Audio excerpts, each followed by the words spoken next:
Without commitment, you'll never start. But more importantly, without consistency, you'll never finish. It's not easy. If it was easy, there'd be no Kerry Washington. If it was easy, there'd be no Taraji Henson, P. Henson. If it were easy, there'd be no Octavia Spencer. But not only that, if it were easy, there'd be no Viola Davis. If it were easy, there'd be no Michael T. Williamson, no Stephen McKinley Henderson, no Russell Hornsby. If it were easy, there'd be no Denzel Washington. So keep working, keep striving, never give up, fall down 7 times, get up 8.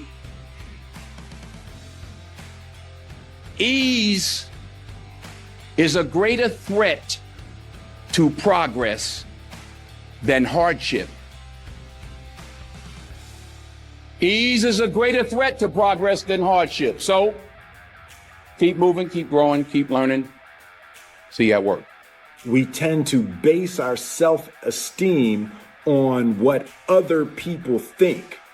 And that's not really self-esteem. Self-esteem is supposed to be how we feel about ourselves. And I was just saying how dangerous it is to allow other people to determine how you're going to feel about you. And it's kind of like looking into a broken mirror. You're going to look in a broken mirror and then change your face to try to look good in this defiled, busted, broken mirror.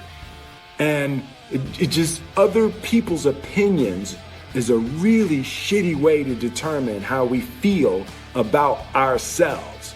You'll never see a U-Haul behind a hearse.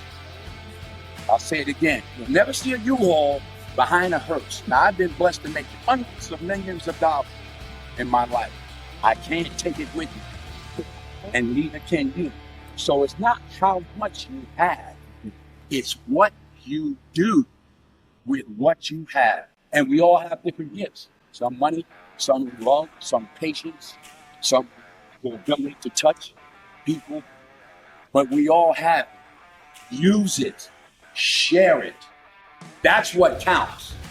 Not what you're driving, not what you're flying in, not what kind of house you bought your mama. Dreams without goals are just dreams. And they ultimately fuel disappointment. Goals on the road to achievement cannot be achieved without discipline and consistency. I pray that you all put your shoes way under the bed at night so that you got to get on your knees in the morning. The one thing I'm the most happy about in terms of my career is the fact that I got there with the grace of God, first of all, but short of that, I got there just by working hard, not partying with the right people, not compromising myself in any way or cutting any kind of deals, just by working hard, just by plugging along, sawing wood, as I like to call it. I'm a 20-year overnight sensation. I don't get life mixed up with making a living. I was there for all 4 of my children being born. When the first one was born, I recognized the difference between life and making a living. Their life, our family is life. Acting is making a living. So what do you think the biggest difference between doing a play and doing, it's a cliched question, but I'd be interested to know your answer. I think a part of what Viola just said is that you get to dig deeper and you get another day. Right. And you get the energy. Mm-hmm. You do a movie and there's 200 people that are used to it and they don't care and everybody's doing their job and it comes in a theater somewhere and you're picking your nose at home somewhere, clipping your nails. There's no energy. Right. When I was on Broadway 5 years ago with Julius Caesar, I made a decision to sign autographs every night. I don't know what I did. Yeah, it ain't happening this time. No. Only as I rub my knees, only because my knees are bad, it's hard for me to stand. But. And why did you decide to do that? Well, I wanted to say thank you. Uh-huh. It was my way of saying thank you. Mm-hmm. And the first night, it was like 5,000 people out there. I said, okay, wait a minute. Everybody who has playbill from our show. So, yeah, because it was like people were just wandering up the block. Like, wait a minute, I'm on, 42nd Street, Times Square. Like, wait a minute.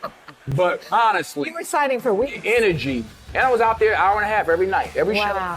But the energy you got back, the stories, the 5 little old ladies who who just drove in from Detroit. And I'm like, well, what y'all doing tonight? They said, we're getting back in the car, baby. We got to go back tonight. Wow. And, you know, a little 84-year-old lady was like, baby, if I was 3 years younger. Oh, true story. True story. Then we had, and I say this also, because I hope it happens with this play. We had some high schools come. We had one school from somewhere, I forgot where, and they were doing Julius Caesar. And some young kid was like, well, you know, my Brutus is a bit different. He's more the classic stoic. But it was great to engage and exchange with these young people. There was an energy. I got more from it than I gave to people that I signed for. That's, you know, you don't get that. You know, the odd thing about success in film is the budgets get bigger, you make more money, but they become more formulaic. So you don't get the opportunity. So God willing, if I stay around long enough, this is what I'm going to be doing. You know, you're always affected by opinion, but the more opinions there are of you, of me, the less I look at them, because I just can't live my life based upon what other people think about me. So I can't concern myself too much with what other people think. You know, it's just not healthy. I don't think I could continue to do what I do if I was constantly worrying about what somebody thought about it. And anything you want good, you can have. So claim it. Work hard to get it. When you get it, reach back. Pull someone else up. Each one, teach one. Don't just aspire to make a living. Aspire to make a difference. You don't have to compromise yourself. You know, if there's something you don't feel good about, then don't do it. The most important choices I've made was to say no. And I've said no many a time to films that I just didn't, especially early on, I just didn't feel comfortable with. There was one script that was brought to me, I called it They Couldn't Kill Her. Like, he was accused of raping his wife in the 40s, and they tried to hang him, but he didn't die. And they tried to electrocute him, and they were like, it's a comedy. I'm like, it ain't even funny to me. So I actually called Sidney Poitier, who I was fortunate at that time to instill, to be able to call. And I said, you know, this movie, I was sick. And they offered me $600,000. I played it, They Couldn't Kill. That's what I call it. And he said to me, and I'll say this to you, he said, the first 2 or 3 or 4 films you make in this industry, Denzel, will determine how you proceed. He said, I'm not going to tell you what to do, but remember that the first 3 or 4 or 5 films you made will determine how you proceed. I turned it down. I turned money down. I needed the money.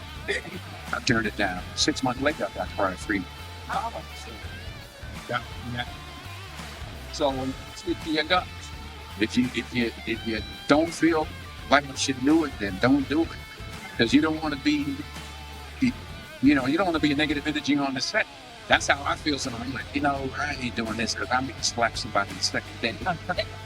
So I just, it's some. I think the most important decisions you can make as an actress is saying no. Is saying no. You don't have to take your clothes off if you don't. Number 1, put God first. Put God first in everything you do. Everything that you think you see in me, everything that I've accomplished, everything that you think I have, and I have a few things, everything that I have is by the grace of God.